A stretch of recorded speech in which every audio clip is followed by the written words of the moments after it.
Hi, and welcome to the SEO Podcast, Unknown Secrets of Internet Marketing. My name is Chris Burris, owner of eWebStyle. I am Charles Lewis, your Internet Marketing Specialist. Welcome back to another fun-filled edition of our podcast. This is podcast number 283. Yep.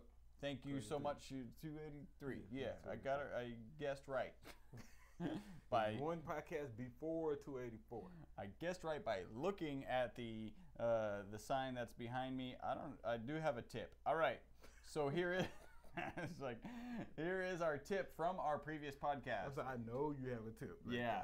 It is, but this may not look familiar to you because you did not write it. And it is focus on NAP consistency to improve your local SEO. NAP consistency, man. Name, address, phone. You want to make sure that the name, address, and phone of your company is consistent across all platforms, especially local sites. So we're talking Google Plus, we're talking Yelp, we're talking Foursquare, we're talking Merchant Circle, we're talking Angie's List, and every other directory where a citation of your company is. Your name, address, and phone needs to be consistent. Yeah, because if it's not consistent, you have some. You're gonna have awkward listings. You're gonna have missing information, and more importantly, you won't rank as high as fast because Google has to struggle to determine which address is the right one. Are you or are there multiple U's? Yeah. Are you drive or are you street? Are Yeah. you pound or are you suite number? Yeah. Right. Are you Houston, Texas spelled out or TX? All that makes a difference. Use it the same, and like we say, down to the parentheses on your phone number. If you use parentheses everywhere. Just be consistent. Absolutely. And that was the tip from podcast number 282. Please remember, we are broadcasting live in Houston, from Houston, and we are your friendly local neighborhood top position snatchers. And our mantra is, don't be a douche. You need volume? Do not be a douche. We'll do that. And then let's see. So we have what kind of article we covering today? So I got a good article today, man. Want to give a big punch in the face to Scott Radin and the guys over at Marketing Land, man. 7 things CMOs need to know about search engine marketing. Chief marketing officers need to know. We actually have something. Jay, could you get rid of that on the screen? And all right, so let's get into this. If you are in a position to, you have a mobile device, or you're at a workstation or a laptop or something, it's that one. Bounce it. Go ahead and what should they do? They should tweet. They should tweet us. What are we doing? I'm sorry, I got lost. Should go to tweet. What are they supposed to tweet? You're going to tweet us at eWebStyle, at Best SEO Podcast. Be sure to tag us in it, and that way we can follow you back. Use the hashtag SEO Podcast. And then tag us in it at eWebStyle, at Best SEO Podcast. This is number 283. And man, if you kick my shoe, I kicked with a little toe. It was the bottom of the shoe. I'm not scuffing the leather. Don't worry. That was almost a fighting move right there. But tag us in it. eWebStyle, Best SEO Podcast at eWebStyle. And that way we can follow you back, and y'all won't see CB. Because I'm rocking my new all white infrared 6s, and I was standing on his line, and he kicked me, and that was more suitable for an elbow. So see, that was right down there. I'm gonna get a felt tipped like prod. Yeah, be felt tipped. The old me would have took him off and started toothbrushing him. All right, let's see.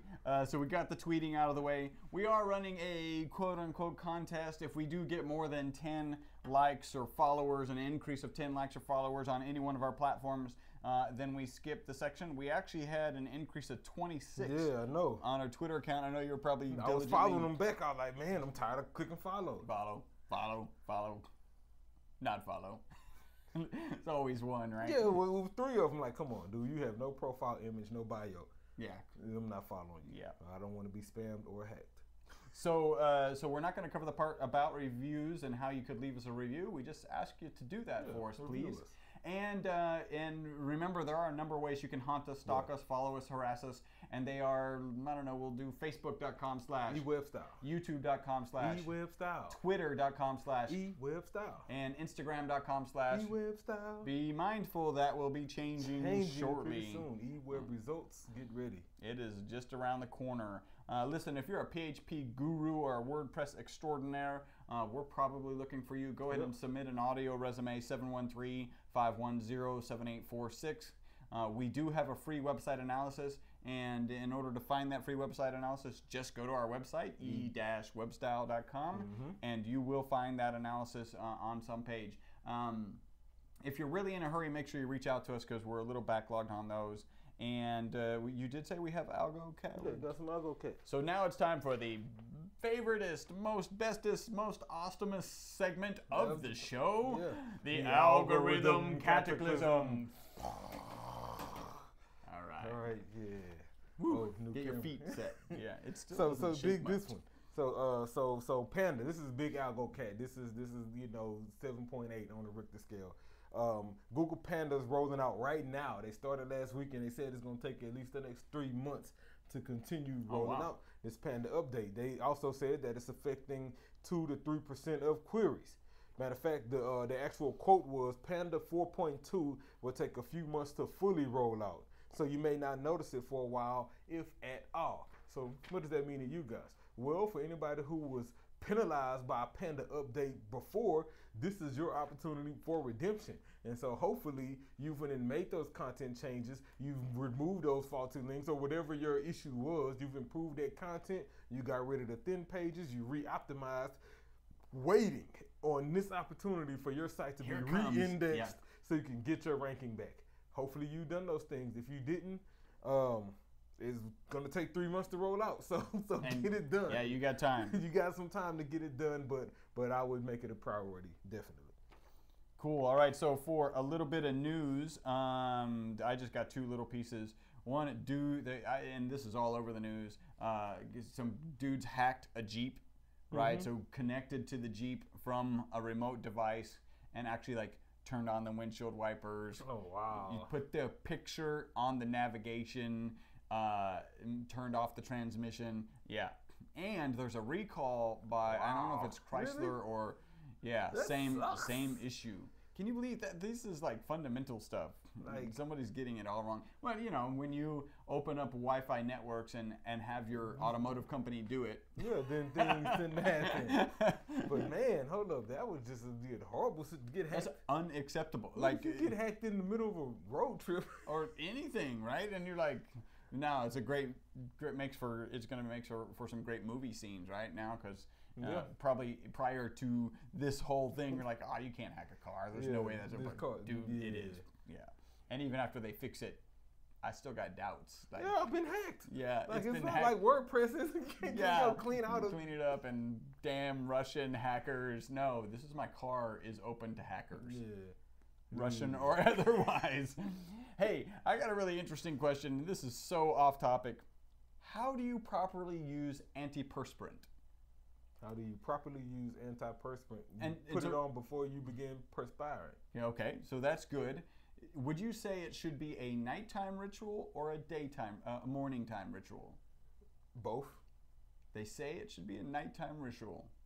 That the chemicals that are in it actually clog your pores, right? So that your sweat glands, so you don't sweat. And it's not enough time in the morning before you start sweating, so it's best to put it on at night. Read the directions. I shower twice, and so I usually do it after the shower. Okay. In the morning, shower, put it on. At night, before I go to bed, shower, put it on deodorant. Then you're in good shape. I need to start putting it on at night because I sweat. Yeah, you be perspiring. I perspire a lot. I thought your anti just didn't work. Well, because I was using it wrong. Apparently, that's part of the problem anyway. Not saying I don't sweat a lot. Well, you can get some Botox. They got Botox for that now. Really? You get shots under your arm that'll just stop you. I'm gonna pass on that. I'll think about it really briefly and pass on that. All right, so there is no tear tattoo, although I debated, because you know what? We got a review, and it's from iTunes, and the title of the review is Lots of BS, and it's one star. Like 1 star. 1 star. It's by New Midwest User from the United States. It says, if you want to listen to 30 minutes of fluff and crap and 3 minutes content, then this podcast is for you. So apparently our 9,000 downloads a week, they just want to listen to 30 minutes of fluff and crap and only 3 minutes of content. Man, it must be really good content. I know, for 3 minutes. It just bothers me because our podcast is roughly 30, 35 minutes, depending on how long our article is. and we're in our potatoes. Yeah. Is about 1/3 of that time. Yeah. Right. So about 10 minutes of fluff. And actually 20 news plus and minutes. kind of value stuff. I got some news as well that you guys might appreciate. And 20 minutes of good content. Yeah. So yeah, I think he needs to reassess, Mr. New Midwest user. And hey, I got a couple of petiffs. One of them is for Miss Erica Villarreal at Noble Mortgage. Did you see that whole thing? She gave us a testimonial video. And she did it? Awesome. And we knew it would be awesome. Anyway, it just took a while to happen, and she killed it. And punch in the face. She killed it. She's awesome. You. And then next, I appreciate Erica. Erica keep me on my toes. Yes. She make me do my job effectively. I shared that with a prospect this morning. I was talking to a prospect, and he's in a similar line of business of Noble Mortgage or NobleMoney.com. And I spoke to him back in April, and he remembered them, and was like, "How's that campaign going?" I'm like, "It's going awesome. I'm going to put you in contact." And one of the great things about that campaign is, and I said, "Here, I'm going to give you a reference. You can contact Erica or Daryl." And the cool thing about Erica is she keeps us on our toes. So it's awesome. And she gives great testimonial videos. And last time I gave a petiff to Abby England. She's one of our podcast listeners. She left a review last week, and she came in this week. Check us out. Yeah. So if you check out our Facebook page, facebook.com/eWebStyle, you will see a picture of her and Chuck and I. We took a picture right in front of our eWebStyle logo. It was probably the last picture in front of the eWebStyle logo. And punch in the face. She's with, I wanted to make sure that I mentioned this, she's with nevco.com. Yeah. I didn't get that on the last podcast. So nevco.com, Abby England, punch in the face to you. Punch in the She's face. awesome. Man, so I got a punch in the face as well. This punch in the face goes to John Colston. He hit us up on Twitter. He's at Music Instruct. He says, at eWebStyle, I am now a true believer. Just finished my 3rd podcast. All right, cool. And so, yeah, I told him punch in the face and retweeted them and sent them the video links. There you go. The easiest way to catch up with them. Yep. Watch these. And just if I was to jump back to some news for a minute, all my WordPress users.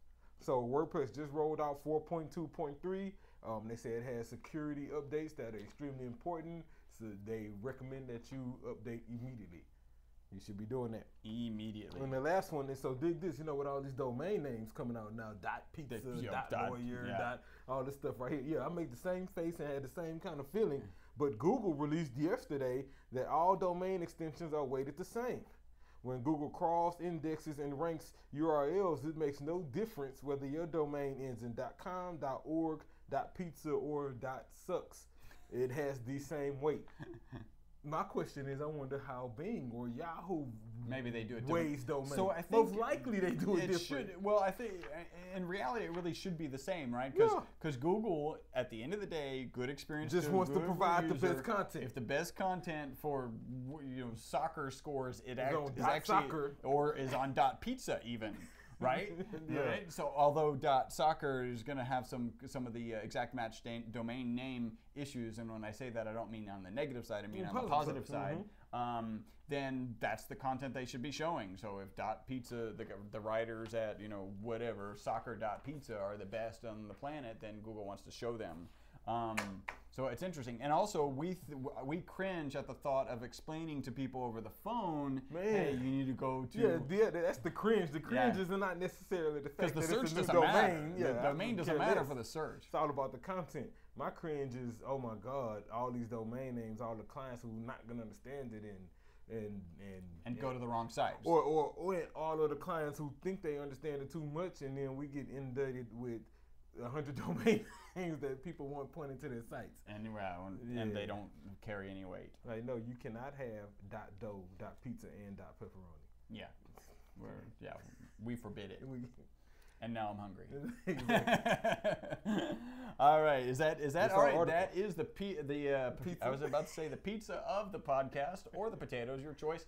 Now it's time to get into the meat. Yeah, let's get into the meat. So like I said earlier, punch in the face to Scott Radin and the good fellas over there at marketingland.com posted this article, 7 things CMOs, right, your chief marketing officer, needs to know about search engine marketing. So let me just take a pause right here and let's talk about SEM. All right. Right, we talk a lot about PPC, we talk a lot about SEO. We don't talk much about SEM, search engine marketing. Well, what is search engine marketing? Literally, it's the combination of SEO and PPC. That's what it is. So anytime you're actively targeting keywords and actively running paid campaigns through search engines, then effectively you're search engine marketing. And so in this article, it's going to talk about the 7 things that most CMOs, right, need to know about search engine marketing. So number 1, he says today's funnel is longer and more complex. Today's funnel is longer and more complex. He goes on to say that today you can use SEM for awareness, consideration, purchasing, nurturing, amplification, recalling, upselling, reselling, and so on. And he's right. You can use SEM, whether it's pay-per-click or SEO, for all of those things. But he's absolutely right. The search funnel is definitely more complex. And man, that's what that full charge sounds like. Oh yeah, doesn't happen very often, right? Or not in the middle of the day. Not in the middle of the day, exactly.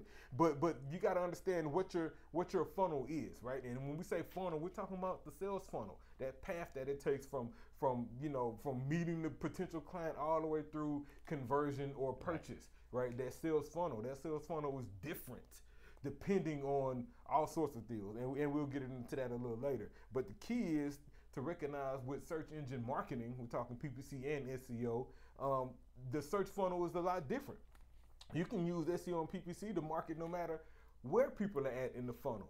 Is my thing. If they're brand new, then they probably got there from a PPC ad, right? Or maybe you ranked organically, and maybe they hit your site and a cookie hit it on their browser, and then they left your site. And so when they left your site, your remarketing ad hit them again. Right. They're still in your search funnel, right? And if they click that ad, you won't get another click, ironically, sales funnel, but you'll get another session. Right. Just some analytic talk. Right. And so understand that your funnel doesn't stop after the visit. That funnel keeps going because sales funnels change. People convert differently. Number 2, speaking of funnels, he says not all funnels are created equally. Great one. And they're not. He says they can vary pretty significantly depending on the device you're targeting, right? So desktop funnels, usually end in a purchase with an eye towards a good user experience and a high lifetime value. And you're right. Desktop purchases normally do go down that path of the funnel. Right. But consider your sales funnel, right? Consider the device. Maybe they found you on a mobile device.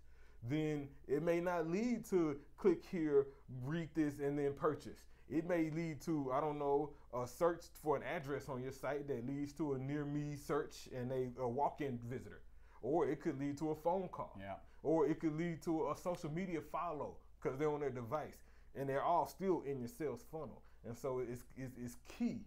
It's key to understand that where users are in your sales funnel and how you can continue to market towards them using SEM. I would say this, if you look at the close ratio, right? So look at the conversion ratio, not just getting them on your site, but the conversion to a sale. If you get like 90%, 95% close ratio on your desktop and 20 on your mobile, we can write off some mobile experience, but revisit your mobile experience. Your mobile device. What that says is most people who ever end up on your property, at least on a workstation, that's what it actually says. What it implies is that when people arrive on your property, they're interested in purchasing because 90% are closing, and something's probably wrong with your mobile device, but also recognize that there could be some difference between what the mobile user is looking for and intent. What the desktop search is intent, for. right? Intent.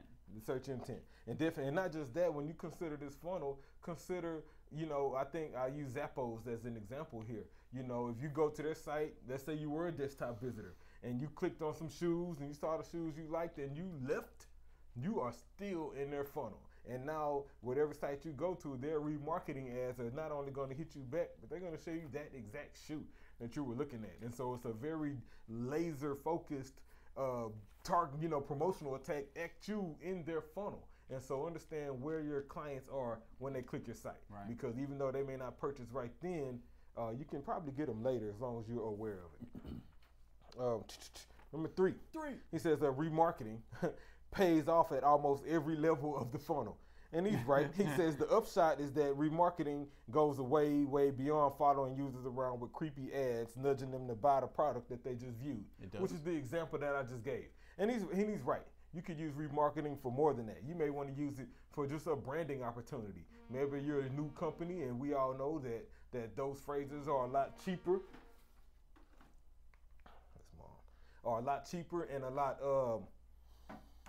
lot more user focused and a lot more direct because they are remarketing ads. Right. And so those people, you may have an opportunity to brand there. Or maybe you're running some other type of ads or some new services and you just want to promote those with display ads on similar sites. To your existing audience. Exactly. Yeah. Or maybe you have people who've already purchased. And so you want to show them remarketing ads about related products. Right? You can do those kind of things with remarketing lists and retargeting lists. Yep. You can literally use remarketing throughout every stage of the sale. And maybe you want to get a little way from the creepy ad, right? So you're looking at a very specific shoe and then you see an ad for the same shoe. That's kind of creepy, but you just see ads for a generic shoe, right? So, hey, you may not have liked that shoe, which is why you didn't purchase it, and we have other shoes, so hey, let's make you aware of that. Exactly. Like maybe you searched for a specific type of, I don't know, black loafer. And you looked at it, and now you're seeing ads for just loafers in general. Yeah. Black ones, brown ones, green ones, or whatever. Definitely. Number 4 says online and offline work together better than ever. He's absolutely right. Brands advertising in more traditional channels like TV, radio, and direct mail can maximize the effect of those campaigns by integrating SEM. This is something we've been preaching a long time. It don't matter what type of marketing you're doing. If it's Yellow Pages, if it's radio, if it's TV, if it's cable, if it's print, your website and your search marketing campaign must tie into that. It has to tie into that. You need to have the right landing pages on your site. Your page needs to be optimized for those same services. Frankly, you want to make sure that when people do search, that they see ads that resemble the ads they've been seeing everywhere else, for that branding, for that consistency. And so he's absolutely right. It does. He also goes on to say advertisers can include in-store coupons in like SEM ads and or include online coupons in direct mail. That's a great way to kind of cross brand, send people from the store online, send people online back to the store. Yeah. It happens all the time. Think about the last Sprint commercial you watched. Okay. So 5 years ago, those Sprint commercials were sending people to the nearest location. It was a Sprint store near you. Now they all push you to Sprint.com. Yep. They can care less about you going to any one of the stores. It used to be SprintPCS.com. Now it's Sprint.com. Sprint.com. Yeah. Go here. Frankly, we don't want you to go to no store. We can handle it all right here online right now. For your convenience. For your convenience. And our pocketbook. Exactly. and so consider that. And then consider the people who they've calculated who went online, who looked at it and still didn't purchase but ended up at a store. It happens more than not. Yeah. So your offline marketing and your online marketing should coexist, and they can, especially with search engine marketing. Number 5. He says SEM is your ultimate testing sandbox. And he's right. He's a good one right here. He says SEM is highly controllable and highly customizable channel.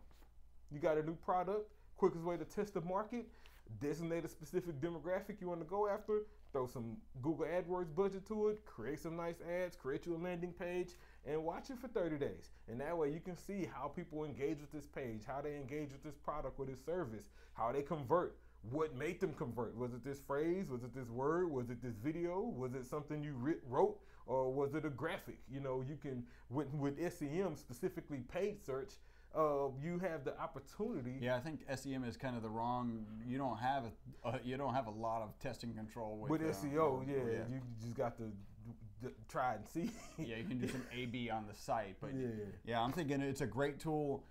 Imagine you're sending out a flyer, right? And you have 3 differing opinions about what the tagline of the flyer should be. Throw a little bit of PPC budget and throw all 3 up there and see which gets the most clicks. Yeah. And that's the one you use on your print. Frankly, that's the same one you use on your SEO as well, because it's going to convert also. But paid is great for definitely for testing, and we recommend it. Number 6. He says you don't have to spend thousands to benefit from attribution. You don't have to spend thousands to benefit from attribution.